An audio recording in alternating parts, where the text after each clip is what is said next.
আসসালামু আলাইকুম ওয়ালাইকুম আসসালাম ওয়া রাহমাতুল্লাহ। কেমন আছেন? আলহামদুলিল্লাহ। আপনার কাছে ইসলামিক একটি প্রশ্ন করব, যদি উত্তর দিতে পারেন আমাদের পক্ষ থেকে সামান্য হাদিয়া আছে। জি বলেন। কোন পাপের শাস্তি দুনিয়াতে দেওয়া হয়? গরুর শাস্তি। অপশন দেওয়া আছে: হত্যা করা, পিতামাতার অবাধ্য হওয়া, জেনা করা, বান্দার হক মেরে দেওয়া। বান্দার হক মেরে দাও। সঠিক হলো না। আরেকটা প্রশ্ন। পিতামাতার অবাধ্য হওয়া নাকি? বলেন, আবার বলেন। পিতামাতার অবাধ্য হওয়া। Right answer. আরেকটা প্রশ্ন। হাশরের ময়দানে সবথেকে কাদের গর্দান সবথেকে উঁচু থাকবে?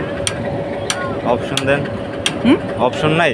অপশান হচ্ছে যারা আজান দেয় মুয়াজ্জিন তাদের, এরপরে যারা দুনিয়াতে যুবক বয়সে যারা ইবাদত করে তাদের, আর হচ্ছে যারা পিতামাতার কথা শোনে তাদের। কোনটা হবে? যারা পিতামাতার কথা শুনে তাদের। না, যাদের গর্দান অনেক উঁচু থাকবে। মুয়াজ্জিন। মুয়াজ্জিন। Right answer. আপনার জন্য সামান্য আমাদের পক্ষ থেকে হাদিয়া। ধন্যবাদ ভাইয়া। ঠিক আছে, জাযাকাল্লাহু খাইর। আসসালামু আলাইকুম।